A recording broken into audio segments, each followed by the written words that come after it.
So let me tell you a little bit about Instacart.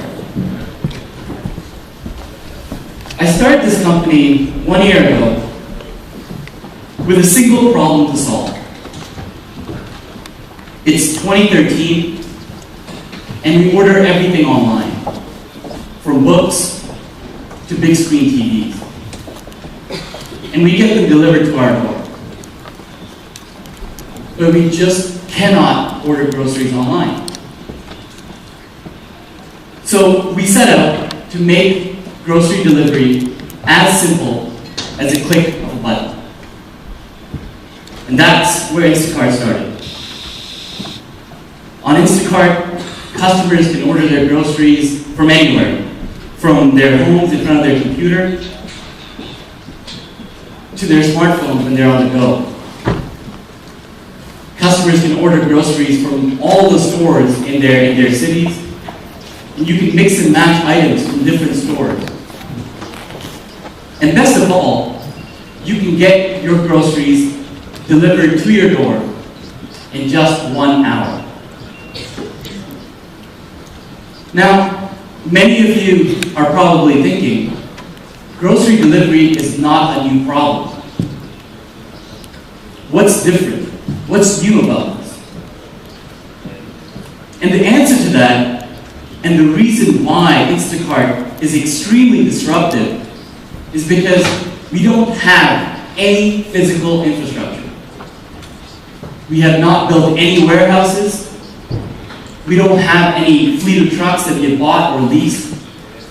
And we don't hold any inventory.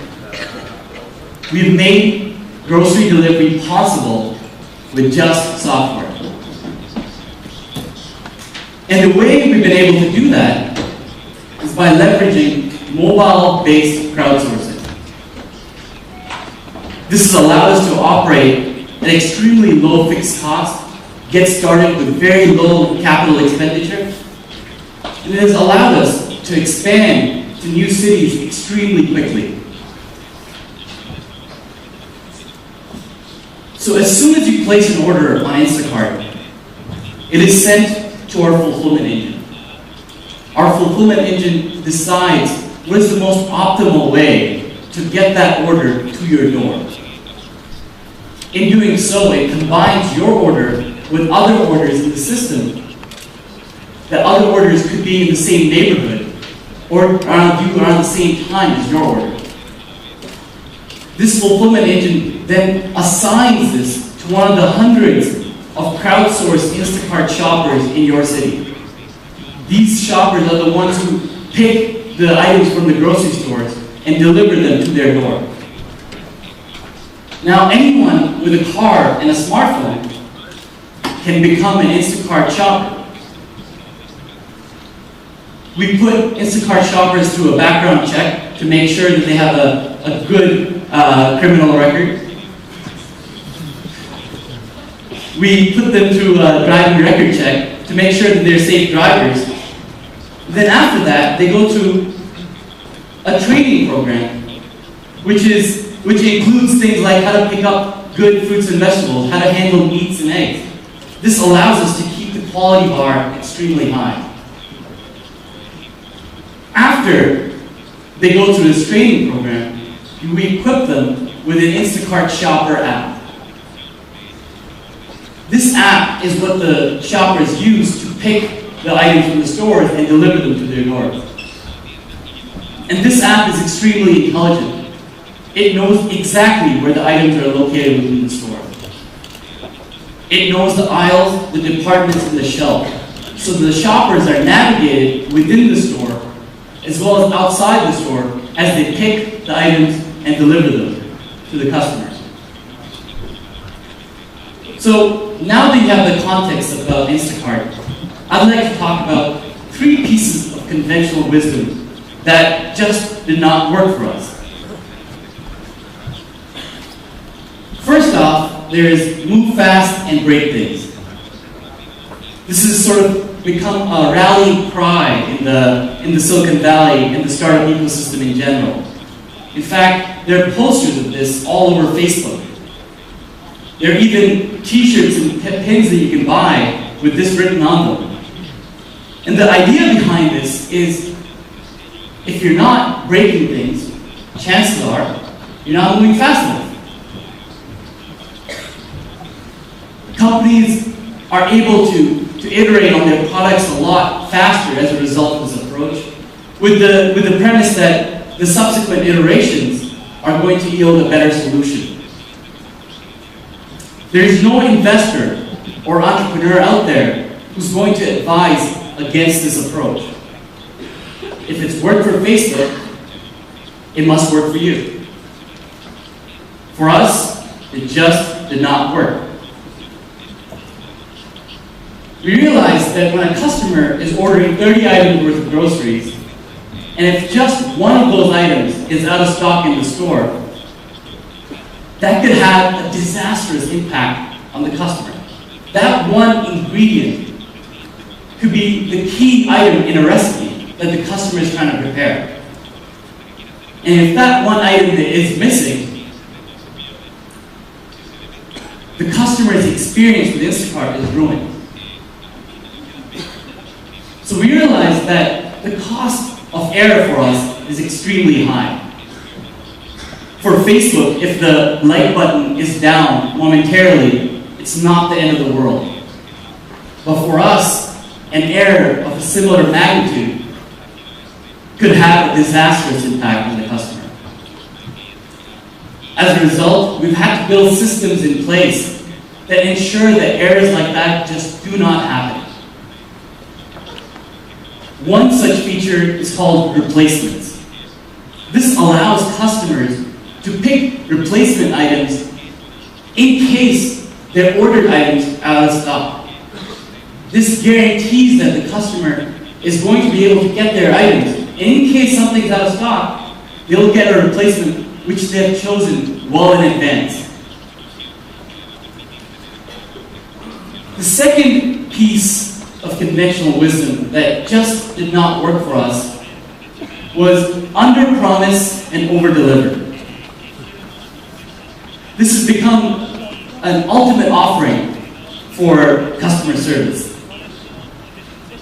There's nothing better you can do to gain customer loyalty, to increase word-of-mouth marketing, and just have a great experience on your platform than under-promise and over-deliver. This is so much the case that Zappos.com has been doing this for several years. If you order your shoes on Zappos for a 2 to 5 day delivery, there's a high likelihood that you'll get your shoes the next day because Zappos will expedite that for you. It has created a brand for them, it has increased customer retention, and people talk about it with their friends. We thought this would be a great idea for us as well, but it just did not work. We realized that customers were planning their lives around groceries. Customers were ordering their groceries while they were at work to be delivered to their door when they were at home. So if we had expedited their deliveries and sent it to their door right away, there was a high likelihood that it would get there before they were even there. That was just unacceptable. And so not only did we have to stop expediting deliveries, but we had to ensure that we were at the customer's door at the time that we promised them. Not before, not after.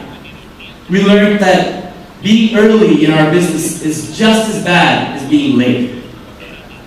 And so we built a fulfillment engine that leveraged machine learning to be able to calculate and predict exactly when we're going to be at the customer's door. We use signals such as the weather, such as the traffic patterns, such as the time of the day and the day of the week. We use the fact that there's a soccer game in your neighborhood. And all those signals allow us to ensure that we're at your door when we promised you, not before, not after. The final piece of conventional wisdom, and possibly the most important one that just did not work for us, is learn from the past. There's a famous quote which says, "Only a fool learns from his mistakes. A wise man learns from the mistakes of others." Generally speaking, this is great advice. Learn from the mistakes that have been made in the past, and don't make them yourself. And when we talk about mistakes in the technology world, there isn't a single company that can match the scale of mistake as Webvan. This was a company that was founded in the heyday of the dot-com era with the premise of grocery delivery. Over its lifespan, it raised over $2 billion in venture capital. It used that venture capital money to build humongous warehouses, to buy a fleet of trucks, to hold thousands of items of inventory in their warehouses, and expand to 10 cities in the United States extremely quickly. But in spite of the infrastructure investment, in spite of the national expansion, by 2001, the company had to file for bankruptcy. They had to liquidate all their assets and lay off all the people. So, when I was starting Instacart, one question that kept coming back up over and over again was, what then did grocery delivery? How is Instacart different? Critics would say that I was not learning from the past and history was repeating itself. There's actually an incident where I was pitching a venture capitalist in a meeting when suddenly he stood up and left the meeting. And then he came back with a floppy disk in his hand. And this floppy disk contained the original business plan of Webvan. The investor asked me to go home and study this. I didn't really know how to use a floppy disk, so I never actually opened it. But in retrospect, that was the best thing that could have ever happened. If I had learned from the past, if I had stuck to the conventional wisdom, Instacart would never have started. But I knew that this was the first time in history when a company like Instacart is possible. For the first time in history, there is so much penetration of smartphones out there that mobile-powered crowdsourcing is actually possible. For the first time in history, the e-commerce behavior exists in customers so that grocery buying online is actually possible. And as a result of this, Instacart is flourishing. We've only been around for 1 year. We're doing more than tens of millions of dollars in revenue every year. 1.1% of the households in San Francisco now use Instacart to get their groceries delivered regularly. We're growing at over 35% month over month in terms of our revenue, and we're spending $0 of that in marketing. We recently launched Chicago, our first city outside of the Bay Area, and it is already the fastest growing city for us in our history. By the end of 2014, we want to launch 10 cities in the United States. So I'd like to conclude by saying that there's a lot of conventional wisdom out there, built up over time and built through all the learnings from all the companies. And this may be fully applicable to most of the companies out there. But before it's applied to your organization, I highly recommend that you question it, because it could be absolutely fatal for your success. Thank you.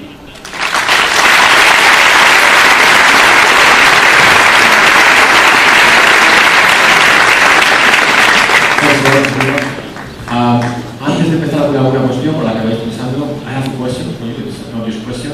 Sure. Why only groceries? Why don't you expand this to other verticals? Yeah, so we want to make sure that we're extremely focused.